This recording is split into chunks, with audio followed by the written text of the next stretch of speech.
ప్రార్థన చేసుకుందాం. ప్రేంగులైన మా తండ్రి, పరిశుద్ధమైన మీ నామమును బట్టి మిమ్మల్ని స్తుతించి గణపరిచి పూజించి ఆరాధిస్తుంటున్నాం. మా రక్షకుడు, మా ప్రియ రక్షకుడైన యేసుక్రీస్తు ప్రభు నామున పరిశుద్ధ సన్నిధిలో ప్రవేశించే భాగ్యం ఇచ్చేందులకే వందనాలు. ఘనమైన మా తండ్రి, మీ పాదముల ఎదుట సాగిలపడి ప్రభు దినమందు మీ సన్నిధికి వస్తుంటున్నాం. ఈ సమయంలో ప్రభు ఆత్మతో సత్యముతో మిమ్మల్ని ఆరాధించడానికి కావలసిన కృప దయచేయండి. మాకు కావలసిన వర్తమానం దయచేయండి. నిలబడుతున్న మీ దాసును కూడా అభిషేకించి ప్రజల క్షేమం కొరకై మీరు వాడుకునండి. మీ నామను బట్టి స్తుతిస్తుంటున్నాం. ఘనమైన మా తండ్రి, సాయం చేయండి. అనేకులకు మేలుకరంగా ఆశీర్వాదకరంగా ఉన్నట్లు కృప చూపించమని మీకు అప్పగించుకుంటాం. యేసు ప్రభు నామమున ప్రార్థించి వేడుకుంటున్నాం తండ్రి, ఆమేన్. సమయంలో ఆరాధన కొరకే దేవుని వాక్యంలో నుండి కొన్ని మాటలు మనం చదువుకుందాం. కొరింథీయులకు రాసిన మొదటి పత్రిక అపోస్తలుడైన పౌలు కొరింథీయులకు రాసిన మొదటి పత్రిక 6వ అధ్యాయము 20వ వచనాన్ని మనందరం కలిసి చదువుకుందాం. అపోస్తలుడైన పౌలు కొరింథీయులకు రాసిన మొదటి పత్రిక 6వ అధ్యాయము 20వ వచనాన్ని చదువుకుందాం. విలువ పెట్టి కొనబడిన వారు గనక మీ దేహముతో దేవుని మహిమపరచుడి. మరో మాట చదువుకుందాం. ప్రకటన గ్రంథం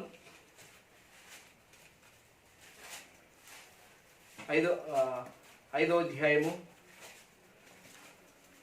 10వ వచనాన్ని చదువుకుందాం.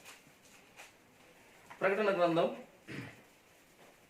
5వ అధ్యాయము 9-10 వచనాలు కలిసి ఉంటే చదువుకుందాం.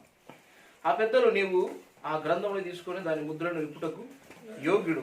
నువ్వు వధింపబడిన వాడవై నీ రక్తమిచ్చి ప్రతి వంశములోను ఆయా భాషలు మాట్లాడు వారిలోను ప్రతి ప్రజలోను ప్రతి జనములోను దేవుని కొరకు మనుషులను కొని మా దేవునికి వారిని ఒక రాజ్యముగాను యాజకులను గాను చేసితివి కనుక వారు భూలోకమందు ఏలుదురని క్రొత్త పాట పాడుదురు. ఈ దినము ఆరాధన కొరకై మన అంశం ఏంటంటే, తన ప్రాణాన్ని విలువ ఇచ్చి తన ప్రాణాన్ని క్రయముగా మన కొరకు పెట్టిన దేవుడిని ఈ దినం మన పాఠాంశం, మన ఆరాధన కొరకే ఈరోజు మన పాఠాంశం ఏంటంటే, తన ప్రాణాన్ని క్రయముగా ఇచ్చిన దేవుడు అన్నది. కాబట్టి దేవుడు తన ప్రాణాన్ని మన కొరకు క్రయముగా ఎలా ఇచ్చాడు, ఎలా తన క్రయము ఎంత క్రయమిచ్చి కొనవలసిన అవసరం ఏంటి? దేవుని వాక్యంలో రాయబడుతూ వచ్చింది, దేవుడు భూమి మీద ఉంటున్న మనల్ని తన క్రయమిచ్చి మనల్ని కొనాల్సిన అవసరం ఏముంది? మనం ఆయన చేసిన వారం కామా? ఆయన సృజించిన ప్రజలం కామా? ఆయన ప్రజలం కామా? ఆయన మనల్ని సృష్టించలేదా? ఈ విషయాలు వచ్చినప్పుడు కీర్తనలో రాయబడుతూ వచ్చింది, ఆయనే మనల్ని సృష్టించెను, ఆయన చేతి పని మనం అని చెప్పేసి కీర్తనలో రాయబడుతూ వచ్చిన మాట జ్ఞాపకం చేసుకుందాం. ఆయన చేతి పని మనం, కాబట్టి ఆయన వారం మనం, ఆయన సృజించిన ప్రజలం మనం. కాబట్టి ఆయన ద్వారా మనము సృజించబన్నాం, ఆయన ద్వారానే మనము కలుగు చేయబడినాం భూమి మీద. చూద్దాం. 100వ కీర్తన 3వ వచనాన్ని చూద్దాం. యెహోవాయే దేవుడిని తెలుసుకొనుడి, ఆయనే మనను పుట్టించెను, మనం ఆయన వారము. దేవుని వాక్యం రాయబడింది, ఆయనే మనల్ని పుట్టించాడు. మనకు జన్మనిచ్చి భూమి మీదకి పంపించింది ఆయనే మనల్ని పుట్టించిండు, ఆయనే మనల్ని నిర్మించిండు, ఆయనే మనల్ని కలగజేసిండు. ఆయన మనల్ని పుట్టించి మనల్ని కలిగించి ఆయనే మరలా తన ప్రాణాన్ని ఎందుకు క్రయమిచ్చి మనల్ని కొనాల్సి వచ్చింది? ఇందుకు ఆయన ప్రాణం యొక్క క్రయం ఎంత, విలువ ఎంత? ఇందుకు భూలోకంలో మనము మన ప్రాణాన్ని లేకపోతే మనము కొనుక్కోలేమా, లేదా మనల్ని మనం విమోచించుకోలేమా అన్నది ఈ బైబిల్ యొక్క వాక్యానుసారంగా మనం చూస్తే ఈ విధంగా ఎందుకు కొనాల్సి వచ్చింది? దేవుడు భూమి మీద ఉంటున్న ప్రతి మనిషి కొరకు తన రక్తం కార్చిందని వాక్యంలో రాయబడుతూ వచ్చింది. దేవుడు ఇంతకు మనిషిని ఎందుకు కొనాల్సి వచ్చింది? దేవుని వాక్యంలోకి వెళ్తే వాక్యంలో రాయబడుతూ వచ్చింది. యెషయా గ్రంథం 50వ అధ్యాయము 1వ వచనంలో మనము పాపమునకు అమ్ముకున్న వారమని దేవుని యొక్క వాక్యము మరి స్పష్టంగా బైబిల్లో చెప్తుంది. మన పాపమును బట్టి మనల్ని మనము అమ్ముకున్నాం. పాపము చేయుటకు, మరి దుష్కార్యాలు చేయుటకు, మరి దేవునికి విరోధంగా మనము పాపము చేయడానికి మనల్ని మనము మరి అమ్ముకున్నాం అన్నట్లుగా బైబిల్లో చెప్పబడుతూ వచ్చింది. యెషయా గ్రంథం 50వ అధ్యాయము 1వ వచనం రాయబడింది. యెహోవా ఇలాగ సెలవిచ్చుచున్నాడు, నేను మీ తల్లిని విడనాడిన పరిత్యాగ పత్రిక ఎక్కడున్నది? నా అప్పుల వారిలో ఎవరికి మిమ్మల్ని అమ్మివేసి తిని మీ దోషును బట్టి మీరు అమ్మబడతారు. ఎందుకు ఈ మాట అంటున్నాడు దేవుడు అంటే, కీర్తనలో ఒక మాట ఉంటుంది. 44వ అధ్యాయం 12వ వచనం. కీర్తన 44:12 వచనంలో ఒక మాట చూద్దాం. 44:12 వచనం. కీర్తనలు 44:12 వచనంలో, అధికమైన వెల చెప్పక ధన ప్రాప్తి లేకయే నీవే మా ప్రజలను అమ్మి ఉన్నావు అని ప్రజలు దేవునితో చెప్తున్న విషయాలు. ఈ విధంగా నీవే అధికమైన వెల చెప్పక ధన ప్రాప్తి లేకే నీవే నీ ప్రజలను అమ్మి ఉన్నావు, నీవే నీ ప్రజలను అమ్మి ఉన్నావు అని ప్రజల్లో ఉన్న ఈ మాటను దేవుడు యెషయా గ్రంథంలో ఈ మాట మాట్లాడవలసి వచ్చింది. ఏంటంటే, నేను మీ తల్లిని విడనాడిన పరిత్యాగ పత్రిక ఎక్కడ ఉన్నది? నా అప్పుల వారిలో ఎవరికి మిమ్మల్ని అమ్మివేసి తిని మీ దోషమును బట్టి మీరే అమ్మబడి తిరిగి అని చెప్పడం. దోషమును బట్టి మనల్ని మనమే అమ్ముకున్నాం. మన పాపమును బట్టి మనల్ని మనమే పాపమునకు అమ్ముకున్నాం. ఇందుకు అమ్మబడిన మనము మరి ఎవరికి అమ్ముకున్నాం? అసలు అమ్మబడిన స్థితి ఏంటి? అసలు దేనికి అమ్ముకున్నాం? ఈ విషయాలకి బైబిల్కి మనం వెళితే వాక్యంలో రాయబడుతూ వచ్చింది. రాజులు 2వ గ్రంథం 17వ అధ్యాయం 17వ వచనంలో, రాజులు 2వ గ్రంథం 17వ అధ్యాయము 17వ వచనాన్ని చూద్దాం. 17వ అధ్యాయము 17వ వచనం. రాజులు 2వ గ్రంథం 17వ అధ్యాయము 17వ వచనం. మరియు తమ కుమార్తెలను అగ్నిగుండం దాటించి శకునములను చిల్లంగితనమును వాడుక చేసుకుని యెహోవా దృష్టికి చెడుతనము చేయుటకై తమను తాము అమ్ముకొని, యెహోవా దృష్టికి చెడుతనము చేయుటకై తమను తాము అమ్ముకొని ఆయనకు కోపం పుట్టించింది. దేనికోసం అమ్ముకున్నారట? యెహోవా దృష్టికి కోపం పుట్టించడానికి. తమ సృష్టికర్త అయిన దేవునికి బాధ కలిగించుటకు, ఆయనకు కోపం పుట్టించుటకు మనుషులు ఏం చేస్తుంటే తమను తామే మరి హేయమైన స్థితికి అమ్ముకుంటూ వచ్చింది. మరి దేవుని వాక్యంలో రాయబడుతూ వచ్చింది. ఇంకా అపోస్తలుడైన పౌలు రోమీయులకు రాసిన పత్రిక 7వ అధ్యాయం 14వ వచనంలో, నేను పాపమునకు అమ్మబడిన శరీరధారినై ఉన్నాను అన్నారు. పాపమునకు అమ్మబడిన శరీరధారిని అన్నాడు. నా ప్రియమైన సహోదరుడా, దేవుని వాక్యం వింటున్న ఇలారా, మన పాపమును బట్టి మనమే పాపమునకు అమ్ముకున్నాం. చెడుతనం చేయడానికి, దోషక్రియలు చేయడానికి, దేవునికి కోపం పుట్టించే పనులు ఈరోజు మనం చేస్తున్నామంటే మనల్ని మనమే అమ్ముకుంటున్నాం. కాబట్టి మనల్ని మనమే పాపానికి, దోషానికి, అతిక్రమానికి, దేవునికి కోపం పుట్టించే పనులు చేయడానికి అమ్ముకుంటున్నాం మనల్ని మనమే. దేవుని వాక్యంలో రాయబడుతూ వచ్చిన మాట ఏంటంటే, మీ దోషమును బట్టి మీరు అమ్మబడినారు. దేనికి? ఎవరికి అంటే, సైతానుకు కనిపించే అదృశ్య శక్తి అయిన సాతానుడు మనలందరినీ ఈ విధంగా తన ఇష్టాన్ని నెరవేర్చుకోవడానికి, తన కోరికలు నెరవేర్చుకోవడానికి మన ద్వారా మనలందరినీ ఏం చేసిందంటే కొనిపడేసినవాడు. మన పాపను బట్టి మన పాపాల ద్వారా వాడి స్వాధీనం అయిపోయినాం మనం. వాడు మనకిచ్చిన మరి ఫలితం ఏముందంటే చివరికి నాశనం, మరణం. వాక్యం రాయబడి చూద్దాం. ఎస్తేరు గ్రంథం 7వ అధ్యాయం 4వ వచనంలో, సంహరింపబడుటకును నశింపజేయబడుటకును నేను నా జనులు అమ్మబడితిమి అని చెప్పబడుతూ వచ్చింది. సంహరించబడ్డకు హతం చేయబడ్డకు. అది సంహారకుడు.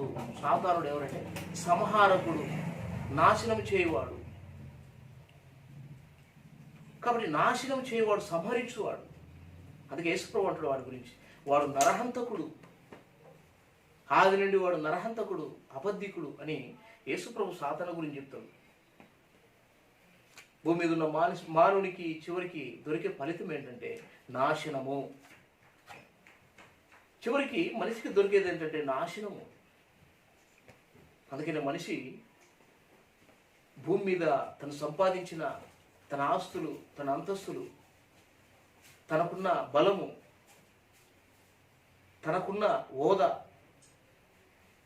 తన పాపము నుండి ఏవి కూడా విమోచించలేవు, లేకపోతే నరకానికి పోకుండా ఏవి కూడా కాపాడలేవు.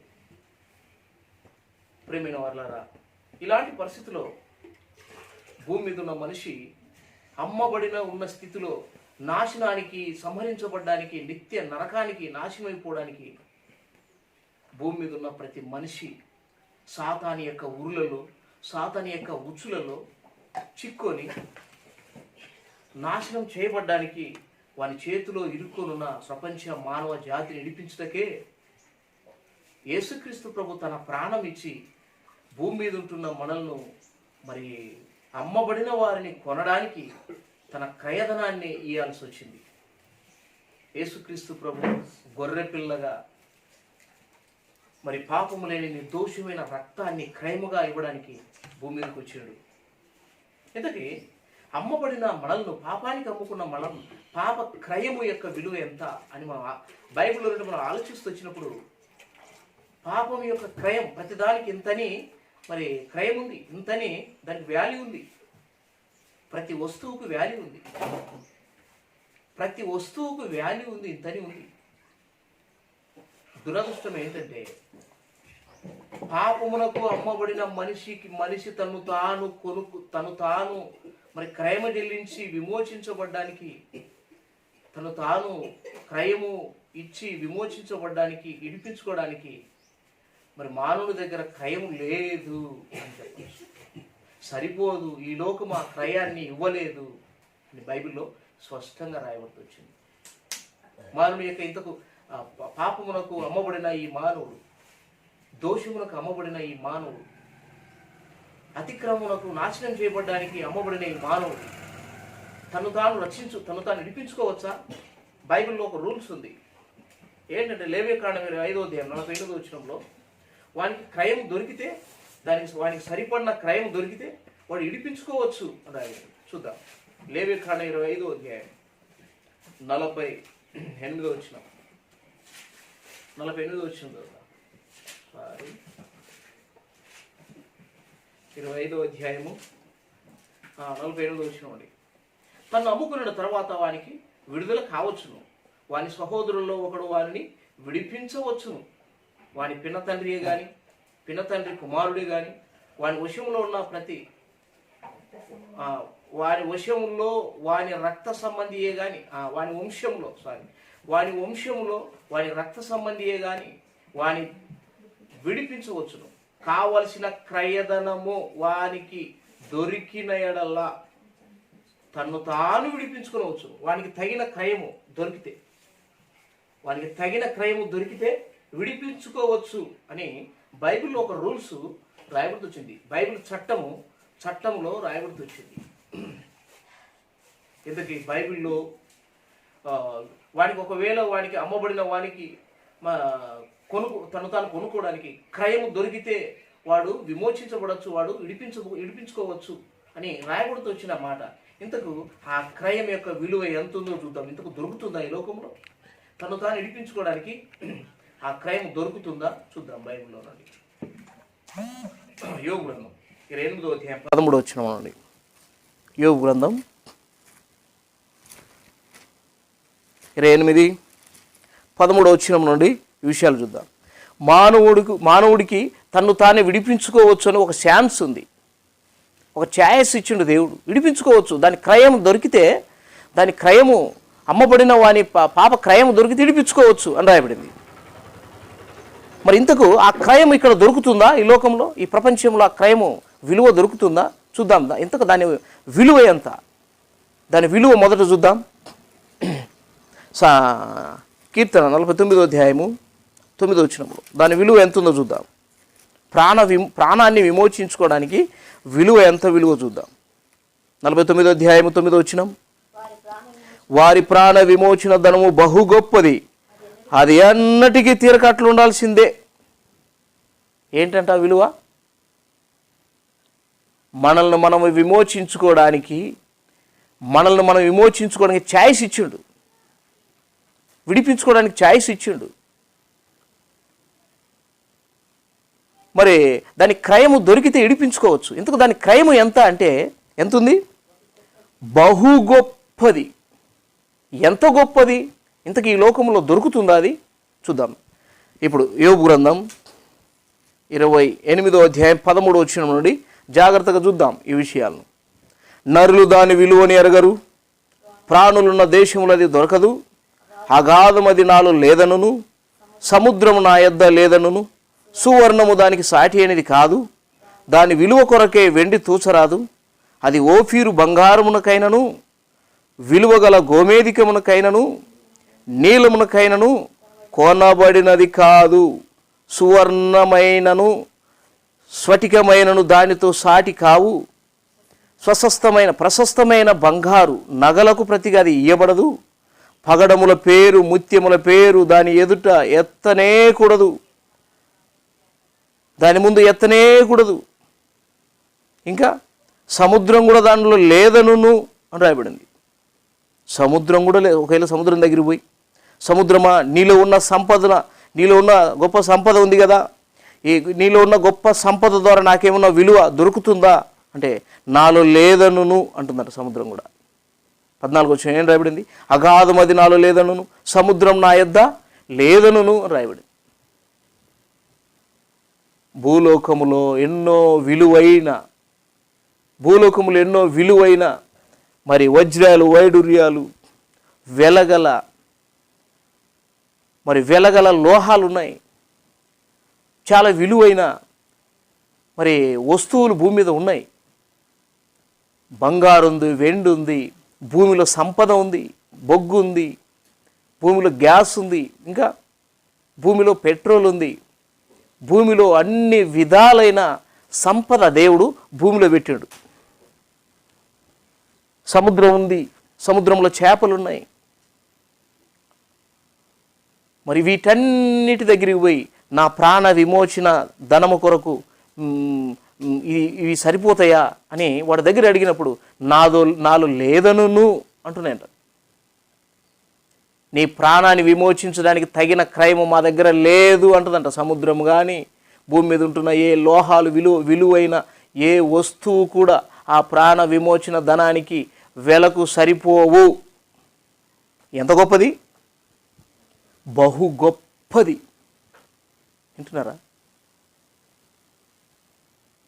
కొన్ని వేల సంవత్సరాల నుండి భూమి మీదకి వచ్చిన ప్రతి మనిషి తన పాపము నుండి, తన అతిక్రమం నుండి విడిపించుకోవడానికి నీతిమంతుడుగా, పరిశుద్ధుడుగా కావడానికి ప్రయత్నాలు చేస్తున్నాడు, కానీ వారితో కావడం లేదు.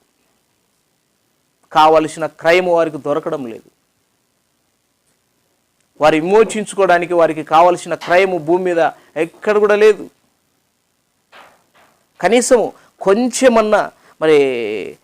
కొంచెమన్నా తగ్గించుకుందామని దాన ధర్మాలు చేస్తున్నారు, తీర్థయాత్రలు చేస్తున్నారు, పుణ్యకార్యాలు చేస్తున్నారు, వస్త్రదానం, భూదానం, నేత్రదానం చేస్తున్నారు. ఒకవేళ కనీసం వీటి ద్వారానైనా నా పాపము మరి కొంచెమన్నా ప్రక్షాళన అవుతుందా అని వాక్యం చెప్తుంది. మీ నీతి క్రియలన్నీ మురికి పేలికలాడని బైబిల్ చెప్తుంది. దేవుడు అంటున్నాడు ఈ మాటలు. ప్రియమైన సహోదరి సహోదరుడా, పాపమునకు అమ్మబడిన మానవుడు తమ్మును తామే అమ్ముకున్న ఈ మానవుడు, ఆ మానవుని విమోచించాలంటే ఎంత క్రయమో, ఎంత విలువైందో ఒకసారి ఆలోచించండి. ఈ ప్రపంచంలో ఎక్కడ కూడా దొరకదు, ప్రపంచంలో ఎక్కడ కూడా దొరకదు. భూలోకంలో ఏదైనా మనం కొనచ్చు, ఏదైనా మరి మనం కొంటున్నాం. దేన్నైనా మనుషులను కూడా అంటే మామూలుగా దాసులను కూడా కొన్న చరిత్రలు ఉన్నాయి. దాసులను కొంటున్నారు వారికి పరిచర్య చేసుకోవడానికి, పరిచర్య చేయించుకోవడానికి దాసులను కొంటున్నారు వేల ఇచ్చి. కానీ సంపూర్ణంగా తన పాప స్థితి నుండి తన విడుదల పొందడానికి తన పాప క్రయధనము ప్రపంచంలో ఎక్కడ కూడా దొరకదు. పాపను తను తాను విడిపించుకోవడానికి తనకు ఏమాత్రం కూడా ఛాయిస్ లేదు. ఒకవేళ దొరికితే ఇడిపించుకో అని దేవుడు ఒక అవకాశం ఇచ్చిండు, కానీ ప్రపంచంలో ఎక్కడ కూడా క్రయధనము దొరకదు అని బైబిల్ స్పష్టంగా వివరిస్తుంది. మరి ఎట్లా మరి ఈ మనుషులు అలాగే నాశనమై నరకానికి వెళ్ళిపోవాలన్నా? పరలోకపు దేవుడు ఇంత గొప్ప జనాన్ని భూమి మీద ఇంత ప్రకృతినిచ్చి మరి ఇంతటి మరి ఆయన కష్టాన్ని వ్యయపరచుకోవాలనా? కోట్ల సంవత్సరాల నుండి దేవుడు భూమి మీద ఉంటున్న, భూమి మీదకి రాకముందే ఈ మానవుని పట్ల దేవుడు కలిగి ఉన్న గొప్ప ఉద్దేశం, ఉన్నతమైన ఉద్దేశాలన్నీ అలాగే నిలిచిపోవాలనా? అందుకండి దేవుడు తానే భూమి మీదకి రావాల్సి వచ్చింది. అది ఎలాంటి వెల అని వాక్యంలో చెప్పబడుతూ వచ్చింది. పేతురు రాసిన మొదటి పత్రిక 1వ అధ్యాయం 19వ వచనం. పేతురు రాసిన మొదటి పత్రిక 1వ అధ్యాయం 19వ వచనంలో చూడండి, అమూల్యమైన ప్రశస్తమైన ఎలాంటి రక్తం అంట, ఆయన ప్రాణాన్నే బలిగా మరి పెట్టవలసి వచ్చింది. అమూల్యమైన రక్తము చేత అనగా నిర్దోషమును నిష్కలంకమునకు గొర్రె పిల్ల వంటి క్రీస్తు రక్తము చేత విమోచింపబడుతారని మీరు ఎరుగుతారు సార్. మానవుని విమోచించుటకు యేసుక్రీస్తు రక్తమే కావాలా. మానవుని విమోచించుటకు, మానవుని పాపము నుండి విడిపించుటకు యేసుక్రీస్తు రక్తమే కావాలా. వేదాలు చెప్తున్నాయి, సామవేదాల్లో సర్వ పాప పరిహారం రక్త ప్రోక్షణ ఆవశ్యకం, తద్రక్త పరమాత్మేన పుణ్యదాన బలియాగము అని. భూమి మీద పాపమునకు అమ్మబడిన ఈ మనిషి, పాపమునకు అమ్మబడిన ఈ మనిషిని ఇడిపించుటకు పరమాత్ముడైన దేవుడు, పరలోకపు దేవుడే తన ప్రాణాన్ని ఇవ్వాలా. ఆ రక్తమే దీనికి సరిపడిన క్రయము అని స్పష్టంగా దేవుని వాక్యంలో రాయబడుతూ వచ్చింది. ఆ రక్తం ఎలాంటిదంటే పరిశుద్ధమును, అది ఎలాంటిదంటే నిర్దోషమును నిష్కలంకమునకు, నిర్దోషమైనది, అమూల్యమైనది, అమూల్యము, తర్వాత అదే నిర్దోషమైనది, ఏ దోషము లేనిది, కలంకము లేనిది, పవిత్రమైన రక్తము భూమి మీద అమ్మబడిన మనిషిని కొనడానికి ఆ రక్తమే క్రయధనం. అంత విలువ ప్రపంచంలో ఎక్కడ దొరకడు. ఏ మనుషుడు కూడా ఈ క్రయాన్ని చెల్లించలేడు. మొదట ఆయన భూమి మీద ఉన్న మనిషిని పాపానికి అమ్ముకున్న ఈ మనిషిని పాపము నుండి విడిపించుటకు, పాపము నుండి విమోచించుటకు ఆయన లేవికాండంలో చెప్పినట్లుగా రక్త సంబంధి ఆయన సహోదరులలో అయినను, రక్త సంబంధులలో అయినను విడిపించుటకు ఎవరైనా వారికి క్రయధనం దొరికితే విడిపించుకోవచ్చు అని రాయడు. భూమి మీద రక్త సంబంధులు ఉన్నారు, కానీ భూమి మీద మరి బంధువులు, రక్త సంబంధులు, బలగము, డబ్బు, ఆస్తి, అంతస్తు ఉంది, కానీ ప్రాణాన్ని విమోచించేంత క్రయము ఈ భూమి మీద ఎవ్వరి దగ్గర లేదని సవాలుగా ఈ మాట వాక్యం మనతో మాట్లాడుతుంది. యేసుక్రీస్తు ప్రభువే ఆ క్రయాన్ని, ఆయన రక్తమే మన పాప క్రయముగా మార్చబడుతొచ్చింది. అందుకే అండి యేసు ప్రభు శరీరం ధరించవలసి వచ్చింది భూమి మీదకి. యేసుక్రీస్తు ప్రభు ఎందుకు శరీరం ధరించిందంటే మన పాప క్రయం మనకు రావాలంటే మన రక్త సంబంధిగా ఆయన రావాలా, మన సహోదరుడు ఆయన రావాలి. యేసుక్రీస్తు మన సహోదరుడుగా, రక్త సంబంధిగా భూమి మీదకి వచ్చి మన కోసం ఆయన రక్తం చిందించాల, మన పాప క్రయాన్ని ఆయన చెల్లించాల. అప్పుడే మనం విడిపించబడతాం, విమోచించబడతాం తప్ప మన ఆస్తుల ద్వారా, అంతస్తుల ద్వారా, మన బలగము ద్వారా దేని చేత కూడా మనం విమోచించబడలేమని సభాముఖంగా ఈ వాక్యము ద్వారా మీకు తెలియజేస్తుంటున్నాను. నా ప్రియమైన సహోదరి సహోదరుడా, యేసుక్రీస్తు ప్రభు మన రక్త సంబంధి అయ్యాడు. హెబ్రీ రాసిన పత్రిక 2వ అధ్యాయం 14 వచనం, ఆ పిల్లలు రక్త మాంసములు గలవారైనందున ఆయన కూడా రక్త మాంసములలో పాలిభాగస్థుడయ్యండి అని చెప్పేసి పరిశుద్ధ గ్రంథం బైబిల్లో చెప్పబడుతూ వచ్చింది. యేసుక్రీస్తు ప్రభు మన సహోదరుడు కావాల్సి వచ్చింది. హెబ్రీ రాసిన పత్రిక 2వ అధ్యాయం 11-12 వచనాలు కలిసినాయి. కింద చూద్దాం. ఈ హేతువు చేతను వారిని సహోదరులను పిలుచుటకు ఆయన సిగ్గుపడక, నీ నామమును నా సహోదరులకు ప్రచురపరుతును, సమాజం మధ్య నీ కీర్తిని గానము చేతున నేను. మన సహోదరుడుగా, రక్త సంబంధిగా ఆయన భూమి మీదకి రావాల్సి వచ్చింది. ఆయన రక్తమే పాప పరిహారం, ఆయన రక్తమే మన పాప విమోచన క్రయం. ఆ రక్తాన్ని పెట్టి ఆయన మనల్ని కొన్నడు. ఇది ఎక్కడ చెప్తున్నారు ఈ మాట అంటే, పరలోకములో పెద్దలు, పరిశుద్ధులు, దూతలు గాన ప్రతిగానాలతో యేసుక్రీస్తు ప్రభువును ఆరాధిస్తున్నారు. చూడండి, ప్రకటన గ్రంథం 5వ అధ్యాయము 9-10 వచనాల్లో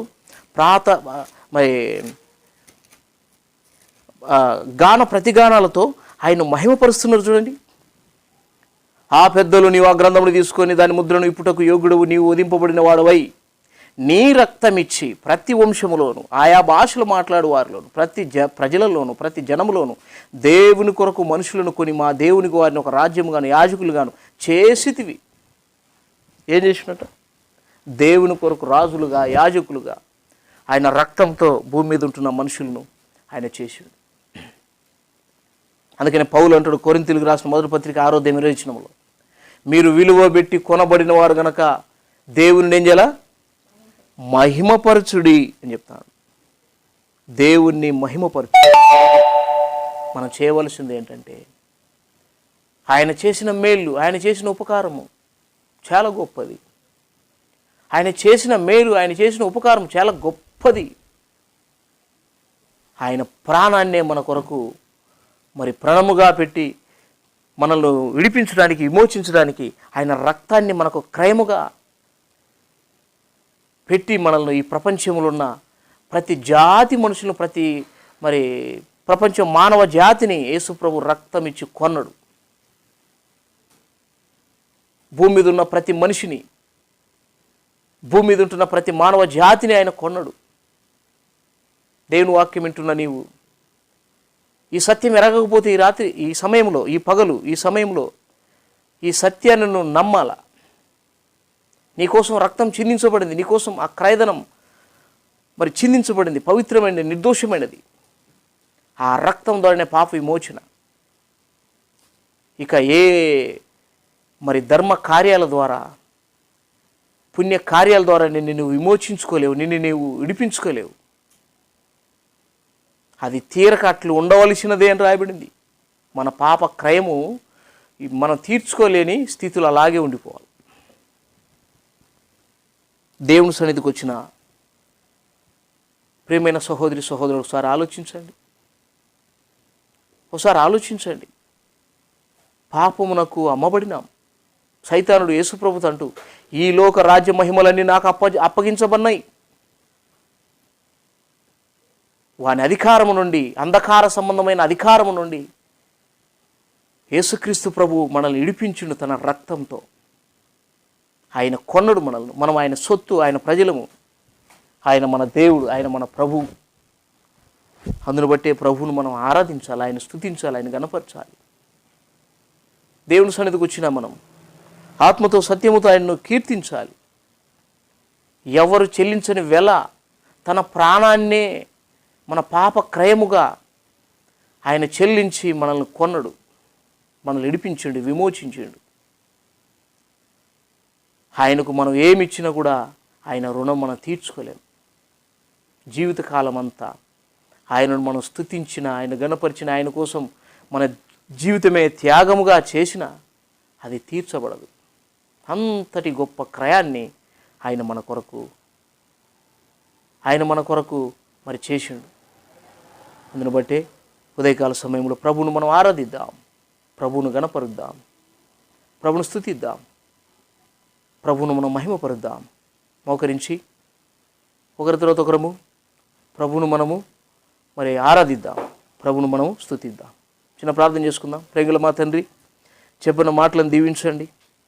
అనేకులకు ప్రభా ఈ వర్తమానం మా తండ్రి ఆశీర్వాదకరంగా మేలుకరంగా ఉన్నట్లు మా తండ్రి మా కొరకు మీరు చేసిన త్యాగం ఎంత గొప్పదో గ్రహించి కృతజ్ఞులై జీవితకాలం అంతా కృతజ్ఞత కలిగి మిమ్మల్ని స్తుతించి ఆరాధించు వారుగా ఉన్నట్లు కృప చూపించమని మీకు అప్పగించుకుంటూ యేసు ప్రభు నామమున ప్రార్థించి వేడుకుంటున్నాం తండ్రి.